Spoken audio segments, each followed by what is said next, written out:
बिस्मिल्लाहिर्रहमानिर्रहीम। अस्सलामु अलैकुम डियर स्टूडेंट्स।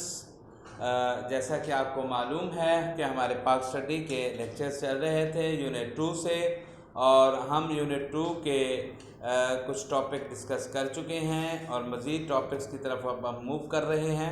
हमने लास्ट टाइम लेक्चर नंबर 8 में डिस्कस किया था करारदाद पाकिस्तान को, और करारदाद पाकिस्तान के बाद हमने डिस्कस किया था करारदाद मकासद को। करारदाद मकासद ने पाकिस्तानी आइन, पाकिस्तानी कानून की एक शेप हमें दे दी थी।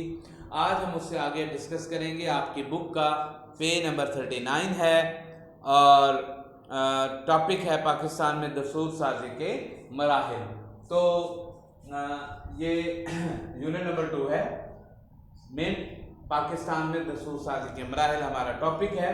हम जब इस पैराग्राफ को डिस्कस करते हैं तो कहता है कि करारदाद मकासद की मंजूरी के बाद इस बात का यकीन तो हो गया कि मुल्क का दस्तूर किन बुनियादों पर बनाया जाएगा, और इस मकसद के लिए वफाक असम्बली के अरकान पर मुश्तमिल एक कमेटी भी कायम कर दी गई। मगर आज़ादी के फ़ौरन बाद पाकिस्तान ऐसे बेशुमार मसाइल का शिकार हो गया कि दस्तूर साजी भरपूर तवज्जो ना दी जा सकी, क्योंकि मसाइल थे मुहाजिरीन की आबादकारी और दूसरे बहुत सारे मसाइल थे। इसलिए जो लॉ मेकिंग प्रोसेस था वो थोड़ा सा स्लो हुआ। सियासी अदम इस्तेकाम और नाअहल क़यादत की वजह से हुकूमतें तेज़ी से तब्दील होने लगी। गवर्नर जनरल गुलाम मोहम्मद ने इन हालात के पेश नज़र आइन साज असम्बली 24 अक्टूबर 1954 को तोड़ दी और नई असम्बली के क़याम का ऐलान कर दिया। दस्तूर साजी की राह में हायल रुकावटों में एक रुकावट ये भी थी कि मुल्क का मगरबी हिस्सा 4 सूबों और मशरक़ी हिस्सा एक सूबे पर मुश्तमिल था, और इस रुकावट को दूर करने के लिए मगरबी पाकिस्तान के चारों सूबों को मिलाकर एक सूबा बना दिया गया और उसे 1 यूनिट का नाम दिया गया। 1 यूनिट के क़याम से आइन साज असम्बली के इंतखाबात दस्तूर साजी काफ़ी हद तक आसान हो गई। 1 यूनिट, ये ज़रा इस टर्म को मैं एक्सप्लेन करना चाहता हूँ। तो बच्चों, बेसिकली 4 सूबे हमारे पास यहाँ पर थे, सिंध, पंजाब, बलूचिस्तान और सरहद। उसका नाम उस वक्त सरहद था, अब उसका नाम KP है, KPK, खैबर पख्तूनख्वा।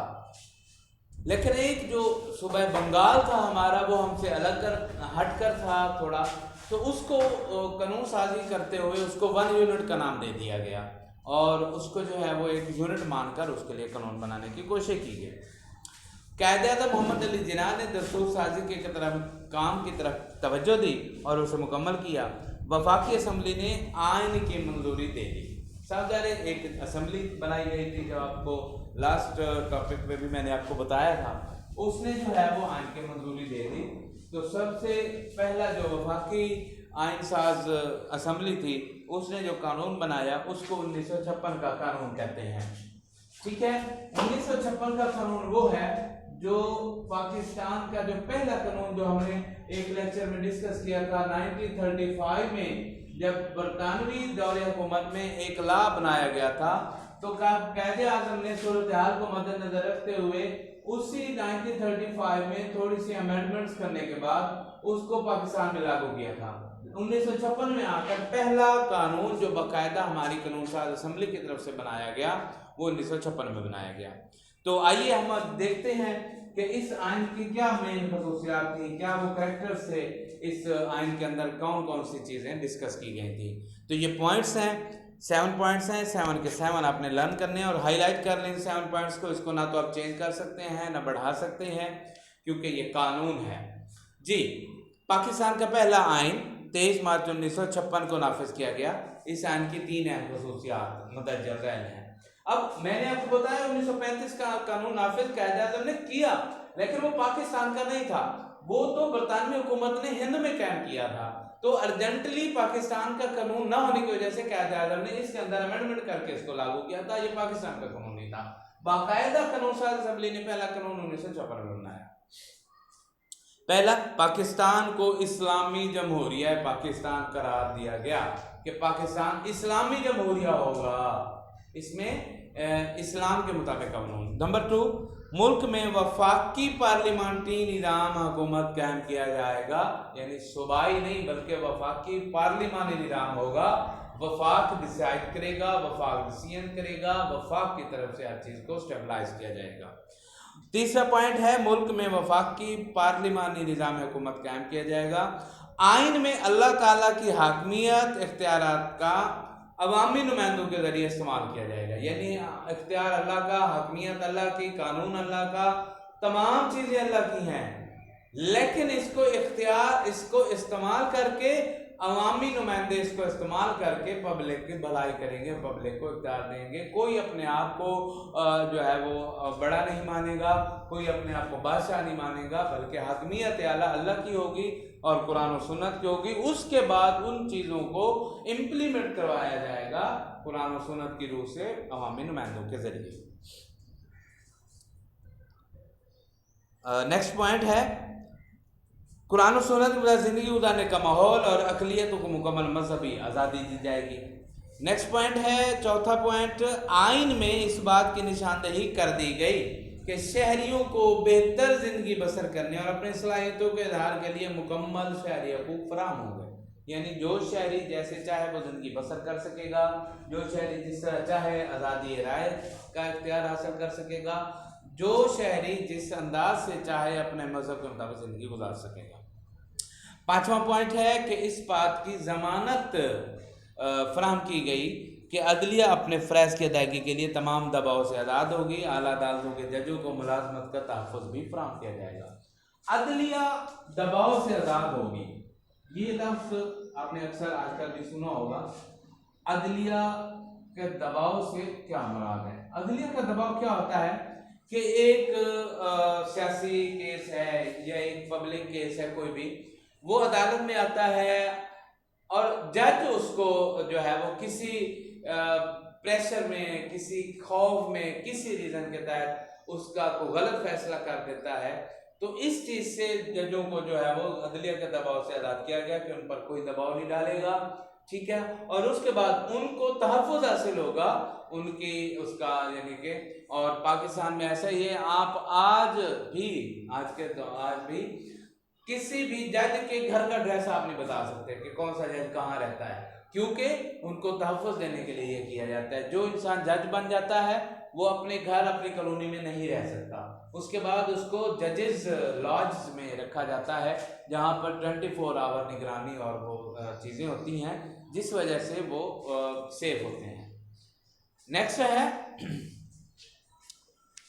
1956 के दस्तूर के मुताबिक उर्दू और बंगाली दोनों को कौमी ज़बान का दर्जा दिया गया।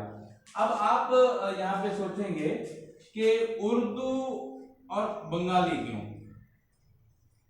तो जैसा कि मैंने अभी डिस्कस करते हुए आपको बताया कि बंगाल जो कि एक हमारा 5वां सूबा था अलग से, जिसको 1 यूनिट कहा गया था, उसके अंदर जो लैंग्वेज थी उनकी बंगाली थी, वो सारी बंगाली बोलते थे, ठीक है। और बाकी जो हमारे 4 सूबे थे, पख्तून भी उर्दू समझता था, पंजाबी भी समझता था, सिंधी भी समझता था, बलोची भी समझता था, तो वो उर्दू को समझते थे। तो इन 4 सूबों को सरकारी ज़बान उर्दू करार दी गई। बंगाली जो है उन्होंने अपने इस्तिस्वाब राय से जो है वो उसको बंगाली को अपनी सरकारी ज़बान करार दिलवा दिया अपने सूबे के अंदर। और नेक्स्ट है लास्ट पॉइंट, 1956 के आयन को तहरीरी शक्ल में बाकायदा तैयार किया गया, इसको रिटन फॉर्म में तैयार किया गया, जैसा कि आज का कानून रिटन फॉर्म में बुक में मौजूद है, आप किसी बुक सेंटर से परचेज कर सकते हैं। आईन पाकिस्तान, वो आपको ग्रीन कलर की एक बहुत बड़ी, इतनी बड़ी बुक देगा जिसमें लिखा हुआ है सारे दफात, सारी शिकें, किस जुर्म की क्या सज़ा है, कौन सी शक किस जुर्म पर लागू होती है। इसी तरह 1956 का पहला कानून रिटन फॉर्म में दिया गया था। ये था हमारा 1956 के आयन के करैक्टर्स या उसके खसूसियात। नेक्स्ट है कि इसकी मनसूखी। सावधान है, इस वक्त हमारे मुल्क पाकिस्तान में 1956 का कानून नहीं है, ये मनसूख हो चुका है। मनसूख कैसे हुआ था? आजकल चल रहा है 1973 का आयन अमेंडमेंट के बाद, उसमें कुछ तब्दीलियां करने के बाद। ये मनसूख क्यों हुआ वो देखते हैं।